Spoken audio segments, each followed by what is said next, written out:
is taking out a loan or borrowing money for your business, whether you're just trying to get started and you don't have the initial capital, or maybe you already are, you run a successful business and you are just trying to expand it or invest in new or better technology or some other big plan you have for your company. The bottom line is that all businesses have to engage in some kind of debt financing at some point, especially if you want to grow. If you do want to go beyond just your single store, and even then, you might still need to invest to keep up and compete with other newer ideas and businesses. It is important to know that everything that we talk about today involves risk. If you engage in any kind of financing for a business, you are putting quite a bit at stake. If you fail, you will lose more than just the business. Your life won't be over, but it's going to take a while to dig out.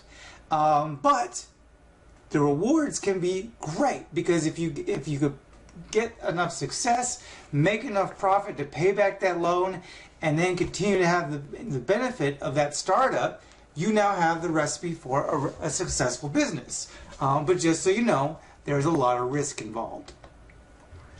So, just like with anything else in economics, you are going to be comparison shopping. You are going to be balancing trade-offs. What are your opportunity costs for what decisions you're going to make? And there's 4 different things you're going to be looking at when trying to figure out what is the right financing for you. One, of course, is interest rates. There's going to be an interest rate, no matter what. But they go up and they go down. So right now, you might be looking at the interest rates and you look at them and you think maybe they're high.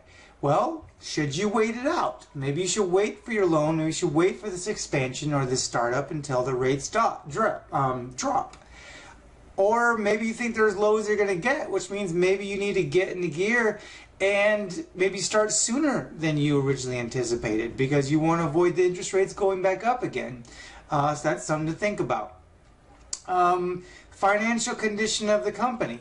So benefits and costs of this company. If you already have a company, that is, or even if you're even starting one, what is the condition of that company? Like, do you have enough, land, labor, capital to really make it work? Do you have and even if you get the capital through a loan, because again, that is what you're trying to do here, do you have the right ideas to really make this work? Is this the best time to be investing this kind of money, or is your idea maybe not quite ready to take the leap? Because once you take out that loan, that timer starts, that interest starts adding up. So what's the condition of this company that you're going to be investing in? This is mostly something about when you've already started a company and you're trying to expand it or grow it. Where's the market climate? This is good no matter what your situation, startup, expansion, whatever. What's going on? Is inflation really high? Is deflation high? Are people spending money right now? Or are times kind of tough and people are not spending money? So maybe you don't want to make a big investment because people aren't going to buy your product just right now. It's too, the economy's too weak. Is there some other thing? Maybe the product you're trying to sell right now, there was somebody else who has a bad reputation about it. So maybe you want to wait for that to cool out. Or maybe right now it's all the rage, whatever product or service you're offering, and so maybe you need to get into it now. Market climate. Is this a good or bad time to be starting a business for your specific good or service that you're going to be supplying? And finally, control of the company. Are you going to do it by yourself? Are you going to need a partner? Multiple partners? Do you need a temporary partnership? Who's going to have control of the company? So, 3 types of financing. First, short-term financing. That's borrowing for less than 1 year. 1 year or less. And this is generally just for short-term kind of cash emergencies. Like surprise things that come up on you didn't expect to have to pay for, don't quite have the cash on it, or maybe some upgrade in technology that's not too huge that would really benefit you right now. Anything where you'd be able to pay back that loan in 1 year or less. So there's examples here on the board or on the screen: trade credit, unsecured loans, secured loans, line of credit, these are the things you might want to take notes on in your book. I won't read through them. You can pause and just copy down these summaries. Intermediate term financing. This is borrowing for 1 to 10 years. This is for bigger investments, like maybe you need to buy some new trucks for your business, or maybe you need to purchase some land, or start leasing a new building, or outright buying a new building. Land could be more like you need a parking lot, or you need to, and it could be a lot of different things. You're not necessarily creating something, but you're investing in new major purchases that it's going to take a while to pay back. And this is generally limited to just loans and leasing. You either take a loan to buy it, it's usually backed up by some kind of mortgage or collateral, or you're renting it, otherwise known as leasing it. Easier to get, lower monthly payments, but you're not actually going to be able to buy and own the property through the lease payments unless you switch it over to a loan. Because if you take a loan, that means you're actually trying to own, and it'd be yours. So at some point when the loan's done, you have full ownership.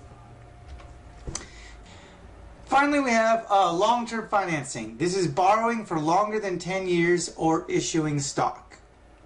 Major expansions such as building a new factory or major machinery, like major machinery, like I said, factory territory, not just buying a new truck or a new trailer or something like that. You are a tractor. You're buying like maybe a whole series of assembly lines with robotic parts and automated systems.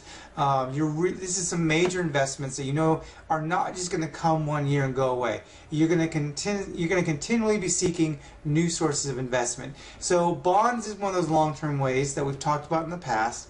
But there's also stock. There's 2 types. Common stock, and it's aptly named because it's the most common type sold. All public corporations have to do so. If you buy stock in a company, you're giving them money, hoping that their value will increase, and then you'll be able to sell a piece of that stock and get money for it. Or you even get some influence. If you buy enough stock, then you get to vote on decisions that company makes. But if the company tanks, you will lose that investment. Preferred stock, corporations like to avoid it. It's not ideal for everybody all around. Buyers get no rights, but they have lower risk but lower reward. And the reason why a lot of companies don't like it, to give it out if they don't have to, is that only actual performance value affects the value. So what that means is that common stock, even if they're doing bad now, if they can convince enough people that they're going to turn around and improve, that can make the stock value increase, even if the company, whether or not the company ends up actually doing well or not. Now eventually it'll catch up with them and it'll match reality, but they can kind of fake it with good marketing. Not preferred stock. Investors and people's opinion cannot affect it. Companies doing well, preferred stock is valued well. A company's doing poorly, preferred stock is valued poorly. But they have preference to get paid back before common stock in case of company failure.